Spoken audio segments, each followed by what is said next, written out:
Hello, listeners. Thanks for stopping in to the podcast. We wanted to let you know about our Charlotte conference coming up in a couple of weeks. Very excited about this. Information's on the website. There's still seats available. Please consider coming to join us for our second CME event this year. The orthoPAC, hosted by Sam Dyer. Welcome to the orthoPAC, where we discuss up-to-date orthopedic topics for the busy clinician. I invite you to sit back and relax as I attempt to fill in the gaps between education, current events, and real-world practice. Hello, listeners. This is Sam Dyer. You have me again today. We're going to talk about musculoskeletal injections, or MSK injections. Just like to go through some basics and some landmarks for different anatomical areas. The carpal tunnel is the next thing in the upper extremity. What I like to do for that is have the patient sitting with their hand on a pillow, or you can have them sitting in a chair with a hand on the table, and have them flex their hand a couple of times and make a fist and do a resisted wrist flexion. That'll make the palmaris longus more prominent, so you can kind of see that landmark. And then you look for the distal palmar crease, the distal palmar flexor crease, I should say, and that's the place that you want to go in. You want to direct your needle toward the ring finger, and it only has to go in a centimeter. It doesn't have to go in far for you to be in the carpal tunnel. I also angle about 20 to 30 degrees from parallel from the skin. Once you're in the carpal tunnel, you do your slow bolus and take it out, and that's that. Okay, the last upper extremity thing I wanted to go over is trigger fingers. The landmarks for trigger fingers for the small, ring, and long fingers are the distal flexor crease of the palm. That's your spot. For the index finger, it is the proximal flexor crease. And for the thumb, it is about a centimeter proximal to the flexor crease of the thumb. And what you'll do is put your needle in at the spot. So you go down through the tendon, down to the metacarpal, pull back a millimeter, and you do a slow bolus. If you get a lot of resistance, it means that the tendon's giving you some resistance, so you might need to pull back a little bit more. So it's just a perpendicular injection to those points. Moving on to the lower extremity, greater trochanter. Everybody should be able to do a greater trochanteric bursa injection. This is one of the easiest ones, very simple. Nothing you can get into or nothing that's worrisome. Have the patient lying in a recumbent position, the affected side up, obviously. You will take your syringe and the needle will go down to the greater trochanter. You pull back a couple of millimeters and do your bolus. I can tell you that a lot of people have significant adiposity, and you'll need to use a spinal needle for the greater trochanter.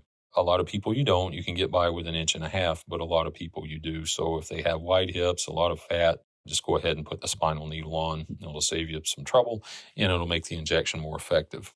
Knee joint injections. Another very, very common injection that I do frequently and that a lot of people will have done.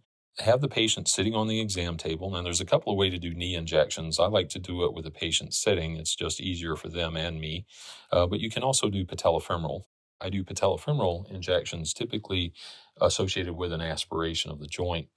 But for the patient that's sitting up, that's just coming in for the cortisone injection, your landmarks are the lateral edge of the patella tendon. Now, this is coming from a lateral approach. The lateral edge of the patella tendon is one part of the triangle. The side of the triangle would be the lateral aspect of the proximal tibial plateau.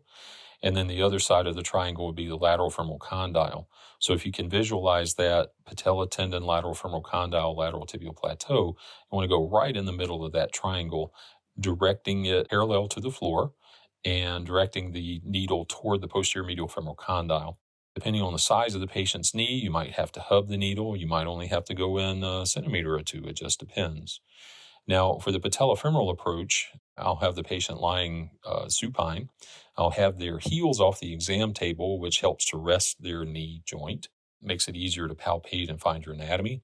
And then I go about a centimeter proximal and a centimeter inferior to the superior lateral edge of the patella. That typically is the site to get in the suprapatellar pouch. Now, when I do these, I like to use a little local first, a little lidocaine to numb the skin, and then we'll put the needle in. And that'll give me, it's not always straightforward getting in the suprapatellar pouch. Sometimes you have to redirect.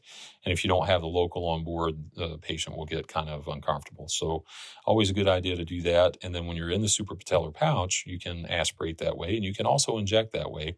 The superior lateral injections for hyaluronic acid are also preferred over the anterior lateral, because if you get a little cortisone in the retropatellar fat pad, it's not so bad, it still works. You get your hyaluronic acid in there, it hurts like crazy, and it's not quite as effective. So just keep that in mind. A few pointers: make sure to think about the indications and contraindications of musculoskeletal injections. Make sure to draw up the appropriate volume for the size of syringe that you're using, and make sure you use the correct needle size. A 22 gauge needle for a trigger point is not going to be very well tolerated. Also, think about your cocktail, what you're actually injecting. I prefer triamcinolone over celestone. However, use caution if you're injecting extraarticular structures due to the risks of fat pad atrophy and skin depigmentation. You can repeat injections periodically, typically no more than every 3 to 4 months. Depending on the condition, a lot of the surgeons I work with would prefer you to do 2 or maybe 3 injections, and if they're not overly effective or don't last very long, then consider alternatives. The anatomic landmarks that I described, you can palpate a lot of these on yourself. You can also palpate these on your assistant or colleague and just kind of find your landmarks. There's also the point about post-injection discomfort. I haven't found that to be a very big deal 99.9% of the time, but it could be for some patients. So ice to the area when they get home, analgesic, ibuprofen, Tylenol, whatever of choice as needed. And then if there are any questions or concerns, let me know, or, let you know if you're doing the injection. One thing that you might want to mention, especially to postmenopausal women, is that cortisone, even intra-articular cortisone, or I should say MSK injections, can cause facial flushing and erythema of the cheeks, almost like a hot flash, as it's described. So advise your patients, and it happens in men occasionally too, but it's usually women. Advise your patients of that and not to be alarmed that it's an allergic reaction. Okay, that's all I've got for now. I hope this was helpful to you. For most orthopedic people, this is a basic review, but hopefully some of our new colleagues and others will get some useful information from this. If you have any questions about it, let us know. One thing I did want to announce, that we are definitely going to do an orthopedic boot camp again this year. This will be our second one. Our conference planner, I authorized him to start planning it. Dates are to be determined, but we will have a musculoskeletal injection workshop that will be part of that boot camp. So mark your calendars. Most likely it'll be November timeframe, but we'll see.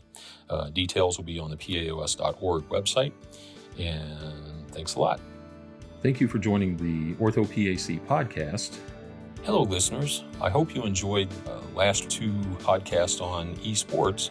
Very fascinating information for me.